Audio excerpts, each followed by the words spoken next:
यहाँ पे बिलखुसूस लम्स में या एक एजुकेशन इंस्टीट्यूट में जहाँ बहुत थ्राइविंग सोसाइटीज़ हैं, एमनेस्टी जिनमें से एक का हिस्सा है, बट जैसे लॉ एंड पॉलिटिक्स सोसाइटी है एज वेल, ड्रामेटिक्स की भी है, म्यूज़िक की भी है, आर्ट्स की भी है, हम आहंग भी है, कुछ मुझे बताया जाता है और ट्रबल मेकर्स भी हैं लम्स में.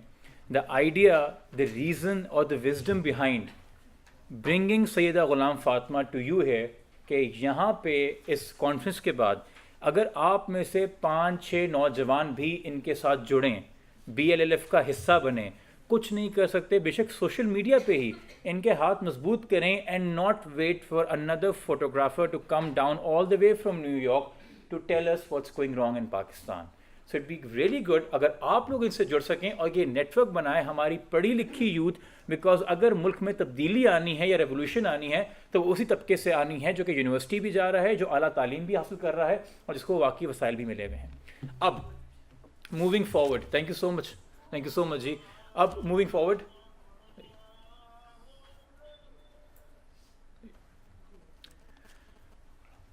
मूविंग ऑन, जो दूसरी चैम्पियन हमारे साथ आज यहाँ मौजूद हैं वो और उनकी जो सारे साथी हैं इस बात की वजह है कि मैं आज अपने 2 पैरों पे खड़ा हूँ, चल रहा हूँ और अपने हाथ हिला रहा हूँ.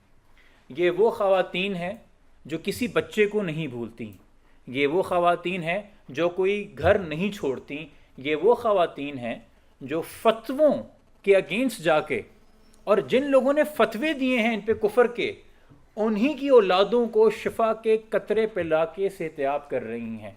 और ये वो ख़वातीन हैं जो ये अजीम काम करने के बावजूद भी ना सिर्फ हरासमेंट, ना सिर्फ रेप अटेम्प्ट, ना सिर्फ किडनैपिंग, ना सिर्फ मर्डर, ना सिर्फ इन चीज़ों से, बल्कि हुकूमती सतह पे भी तनख्वाहों का देर से मिलना, इनका रेगुलराइज ना होना, इनका परमानेंट वर्कर ना बनना, और अपने आप को उस पोजीशन में रख के देखिए, ख़ास तौर पे अगर आप एक लो इनकम बैकग्राउंड से आ रहे हैं जहां आप अपनी कन्वेंशनल और ट्रेडिशनल नॉर्म्स को तोड़ के घर से बाहर जा रहे हैं, ये जानते हुए कि दोपहर के टाइम जब आप बाहर दूसरे बच्चों को पोलियो के कतरे पिला रही होंगी, उस वक़्त आपके अपने बच्चों की देखभाल करने के लिए घर पे कोई नहीं है. और उसके बाद भी अगर आप रुस्वा सिर्फ समाज में नहीं बल्कि हुकूमती सतह पे भी हों तो ये वाकई लम्हा फ़िक्र है.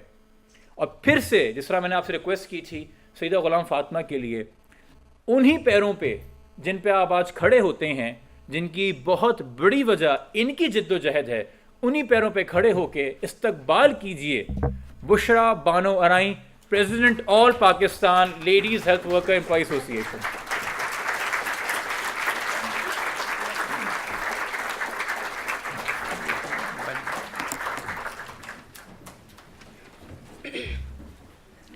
बहुत शुक्रिया. आउज़ु बिल्लाहि मिनश शैतानिर रजीम, बिस्मिल्लाहिर रहमानिर रहीम. सबसे पहले मैं 2 लाइनें पढ़ूंगी जो हमारी ये तहरीक की वजह बनी, जो तहरीक हमें शुरू करनी पड़ी कि मेरे दुश्मन ने ये सोचा ही नहीं था शायद, मेरे दुश्मन ने ये सोचा ही नहीं था शायद कि दिया बाद फना भी भड़क सकता है. सो हमारी जो तहरीक थी वो भी बड़ी एक लंबी दास्तान है. मैंने मैडम फ़ातिमा की बातें सुनी और बहुत अच्छा लगा, और हम लोगों ने इसको टीवी पे भी देखा था. और अब मैं बात करूंगी अपनी जदोजहद की, अपनी उस 1.25 lakh lady health workers supervisors की जिन्होंने अपनी जानें दी. लाठी जो हम पे लाठियाँ बरसाई गई, आंसू गैस बरसाए गए, हमें जेलों में डाला गया. मगर हमें दुख उस वक़्त होता है जब हम कौम के बच्चों की खातिर जो है हम अपनी जानें देते हैं, या कौम की बच्चों की हिफाजत करने के लिए जब हम लोग बाहर जाते हैं और अपने बच्चे जो हैं वो लावारसों की तरह घर छोड़ के जाते हैं. और पोलियो जैसा जो काम है बहुत टफ़ काम है, इतना सख्त काम है कि जिसका मेरे ख़्याल में आप लोग अंदाज़ा नहीं लगा सकते. जो फील्ड के लोग होते हैं वही इसका अंदाज़ा लगा सकते हैं. तो मैं यहाँ ये भी बताना ज़रूरी समझूंगी कि ये कोई मामूली कुर्बानी नहीं है कि अगर जैसे कहा जाता है कि सिर्फ़ और सिर्फ 6 माह तक बच्चे को माँ अपना दूध पिलाए, तो हमारी वर्कर या हम लोग जो हैं वो अपना छोटा बच्चा छोड़ के जाते हैं, तो चाहे हमारे घर में लाश पड़ी हो, चाहे हमारे घर में कोई शादी हो, चाहे ईद हो, कोई भी खुशी या गम का दिन हो, मगर हम लोग उसको छोड़ के और हम आप लोगों के बच्चों को, बल्कि आप सबको हम लोगों ने पोलियो के कतरे पिलाए हैं, तो आज आप लोग सब सेहतमंद हैं। तो मैं आप लोगों से पूछना चाहूँगी, और मैं तो एक छोटे से डिस्ट्रिक्ट जेकाबाद तहसील ठुल से ताल्लुक़ रखती हूँ, जहाँ लेडीज़ पे जो है वो मेरे ख्याल में बेइंतहा जो जुल्म होता है कारोकारी का, या निकलना बड़ा महाल होता है। तो आप लोग वेल एजुकेटेड हैं, बड़े अच्छे माहौल में रह रहे हैं। मेरे ख्याल में मीडिया से या टीवी पे या बहुत सारे लिंक हैं आप लोगों के। मेरा आप लोगों के साथ एक सवाल है कि मुझे आपसे एक सवाल करना है सबसे, कि आप लोग मुझे बताएं कि पोलियो में हमारी कितनी लेडी हेल्थ वर्कर मारी गई। किसी को पता है? कोई भी बता दे। मेरे ख्याल में मीडिया पे तो बहुत दिखाते हैं, जो सियासतदान है या कोई सीएम हो या कोई बड़े जो भी सियासतदान है, असेंबली के मेंबर्स हैं, वो आते हैं वहाँ उन लाशों पे जो है अपनी मीडिया में अपने आप को शो करने के लिए। तो आप लोग देखें, यही बात है, यानी हम लोग सारे अपनी जिम्मेदारी नहीं समझते। हम सब लोग जो हैं वो पता नहीं कहाँ हैं, हम लोग गाफिल हैं। अब हमारी, मुझे बताए ना कोई, किसी को नहीं पता, किसी असेंबली के मेंबर को भी नहीं पता, नहीं पता किसी को। मैं बताऊं? नहीं, जनरल नॉलेज क्वेश्चन नहीं है, ये लाइफ है एक। देखिए, हम लोगों ने आपके लिए अपनी ज़िंदगियां दी हैं और आप लोगों को पता ही नहीं है। 96 जो हमारी वर्कर हैं वो पोलियो के दौरान टारगेट किलिंग करके मारी गई हैं। और वो क्यों मारी गई हैं? वो इसलिए कि एक बहुत बड़ा प्रोपोगंडा है जो हमारे वतन के ख़िलाफ़ खेला जा रहा है, और हमें निशाना इसीलिए बनाया कि जाहिर है हम लोग जो हैं वो डर के मारे घर बैठ जाएंगी, नहीं जाएंगी पोलियो कतरे पिलवाने।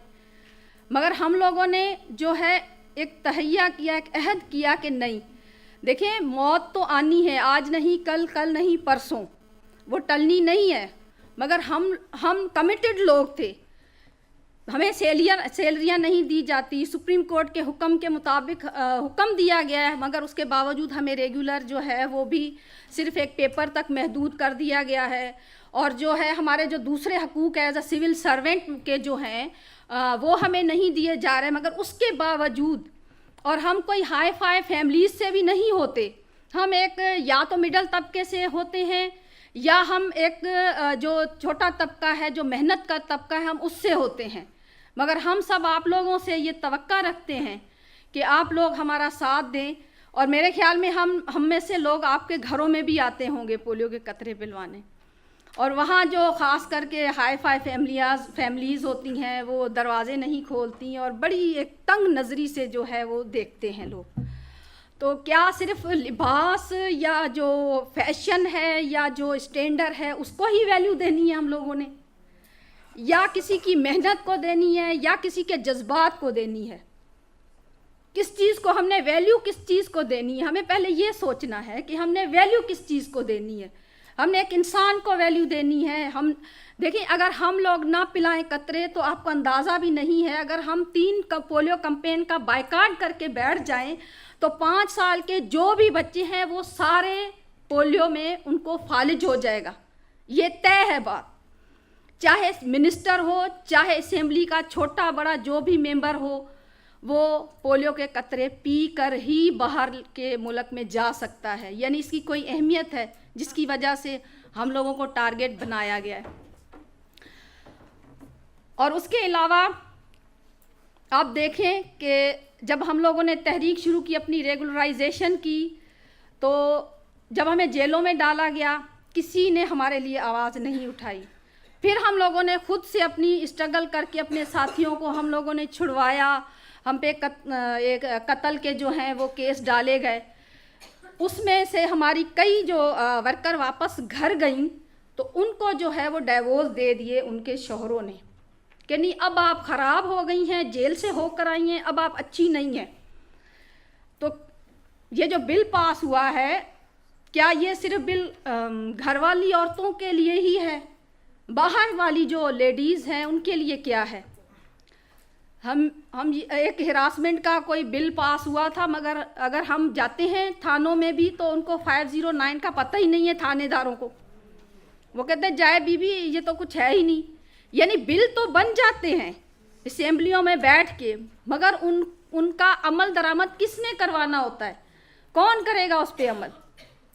अभी मैडम ने बात की, क्या इस्लाम का कोई ठेकेदार तो नहीं हो सकता ना? इस्लाम तो सबका है, मुसलमान सारे हैं, अल्लाह सबका है, मोहम्मद सबका है। तो ये ठेकेदार जो बन के बैठ जाते हैं, आप सोचें कि ये चीज़ें, ये बिल पास करने का क्यों ज़रूरत पड़ती है? कहाँ ख़राबी है? कहाँ से ये ख़राबी शुरू होती है? एक औरत माँ जो है वो सारा माशरा जन्म दे रही है ना, चाहे लड़का है, चाहे लड़की है, औरत है, मर्द है, वो जिस भी रिश्ते में आता है उसको एक औरत जन्म दे और वही औरत की तजलील करे। माँ है तो जन्नत है, बहन है तो गैरत है, बेटी है तो शफकत इज़्ज़त है, अगर बीवी है तो राहत है। कहाँ कसर औरत ने छोड़ी है मर्द के लिए? कोई कसर नहीं छोड़ी औरत ने, कोई खिदमत करने की, कोई अपनी कुर्बानी देने की कसर नहीं छोड़ी। मगर ये माशरा कहाँ जाके औरत पे जुल्म शुरू करता है? हमारा वाहिद एक इदारा है जिसमें हम 1.25 लाख लेडीज़ हैं, मगर किसी को कोई परवाह ही नहीं है। दिन रात हमसे भी जबरी काम लिया जाता है। अब 8 घंटे होते हैं एक जॉब करने वाले के, हम 24 घंटे अलर्ट है। रात के 9-9 बजे तक जो है वो मीटिंग्स होती हैं, हिरासा किया जाता है, ब्लैकमेल किया जाता है, उनकी तनख्वाह बंद करके उसको ब्लैकमेल किया जाता है। एक्स्ट्रा ड्यूटी अगर वो नहीं कर सकती, बीमार है, उसको हेपाटाइटिस सी हो गया है, पोलियो। आप देखें जून जुलाई में आप घर से 7:30 बजे 7 बजे निकलें, कूलर हाथ में लें और एक एक घर का दरवाज़ा खड़काएं, तो आप क्या समझती हैं कि लोग तो पानी भी नहीं पूछते। कुछ लोग अच्छे भी हैं, बहुत रेस्पेक्ट करते हैं, पानी देते हैं, आप देखें खाना भी खिलाते हैं, मगर हम चाहते हैं हमें भी माशरे में रेस्पेक्ट चाहिए, और ये कौन देगा? और हम चाहते हैं हमारा भी साथ दें कि सुप्रीम कोर्ट ऑफ पाकिस्तान ने हमें रेगुलाइजेशन का हुक्म सारे सूबों को दे दिया है। मगर यहाँ मैं पंजाब की असेंबली की मेंबर से ये दरख्वास्त करूँगी कि सिर्फ पंजाब ने उनको रेगुलर नहीं किया। ख्वाजा सलमान रफ़ीक हैं यहाँ के जो मुशीर सेहत हैं, तो वो कहते हैं देखता हूँ कौन आप लोगों को जो है वो रेगुलर करता है। तो मैं आज असेंबली की मेंबर से ये दरख्वास्त करूँगी कि उन्होंने एक अथॉरिटी बना दी है। 3 साल हो गए सुप्रीम कोर्ट के हुक्म को, सारे सूबों में सिविल सर्वेंट 1973 के आइन का इतलाक़ कर दिया है।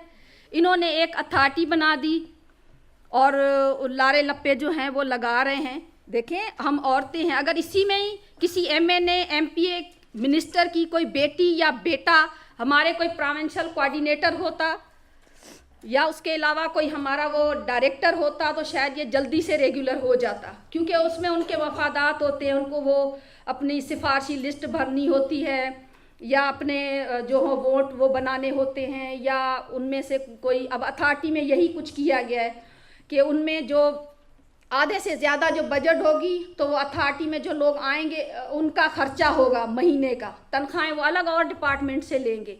तो मेरी गुजारिश है कि पंजाब जो गवर्नमेंट भी सोचे, वो दूसरे सूबों से अलग नहीं है। ये भी हमारे ऊपर एक हिरासमेंट है। 24 घंटे डेंगी हम लोग करें, MC वीक हम लोग करें, न्यूट्रिशन का काम हम लोग करें, जो एंटीनेटल है, पोस्ट नेटल हमला की हम लोग करें, वैक्सीनेशन हम लोग करें, इलेक्शन में काम हम लोग करें, अगर मेट्रो बस का इफ्तिताह करना है उसकी झंडियाँ भी हम लोग लगाएं। अजीब एक माहौल है, अजीब एक सिस्टम है।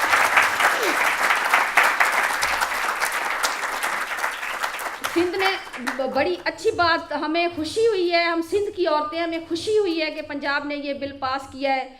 मगर अगर सिंध में तलाक जो अल्लाह का नापसंदीदा अल्फाज है कि उसका कुछ ना कुछ जो है वो सज़ा है, कुछ उसको जो है वो वर्बली जो जिसको कहते हैं कि हिरासमेंट है, उसकी कुछ ना कुछ है। मगर यहाँ मैं चाहती हूँ कि उसमें भी जो है वो लाया जाए। देखें, हम ज़्यादातर हम नहीं कहते कि ये कोई फ़लाँ सूबा ऐसा है, फ़लाँ सूबा अच्छा है या बुरा है, मगर ये पंजाब ने सबसे जो पहला कदम उठाया बहुत अच्छा है, हम इसके साथ हैं। मगर इसमें इस पे अमल दरामद करवाया जाए। हम देखें, एक बीवी जो 20 या 22 साल जहाँ गुजार के आती है, वो घर बार छोड़ के एक नए ख़ानदान में आती है, वहाँ देखें उस अपनी एक जो सबसे औरत के पास होती है इज़्ज़त उसके हवाले की जाती है, उसके बच्चों की माँ बनती है, माँ सास की खिदमत, नंद की खिदमत, का सारा घर संवारती है। तो क्या उसको जला देना अच्छी बात है? क्या उसका नाक काट देना कहाँ की इंसानियत है? हम लोग में इंसानियत चली पता नहीं कहाँ गई। मैं तो सिंध में कहती हूँ सैलाब में से सारी गैरत और इंसानियत हमारा सैलाब ले गया, या इधर से आके उधर से वो सारा समंदर में बह गया। हमें एहसास ख़त्म हो गया है, जिम्मेदारी ख़त्म हो गई है हम लोगों में से। कौन करेगा? और मुझे बड़ी खुशी हो रही है कि देखें, आप लोग हमारा मुस्तकबिल हैं, पिलर हैं आप लोग हमारा। आप लोग सोचें इस चीज़ को। आज हम लोग हैं, हम बर्दाश्त कर रहे हैं ना, आगे आप लोग हैं, आप लोगों की जनरेशन आप लोगों की आगे होगी। सो आज बोलना शुरू करें, कहीं किसी के साथ कोई ज्यादती हो उसको रोकें। वो ज्यादती दुनिया गोल क्यों है? वो ज्यादती गोल घूम के आप तक आएगी, चाहे वो अमीर है, चाहे वो गरीब है, चाहे वो कितना खान है, चाहे वो कितना बेजान है, सबको वो घूम के वो ज्यादती उसके पास आएगी।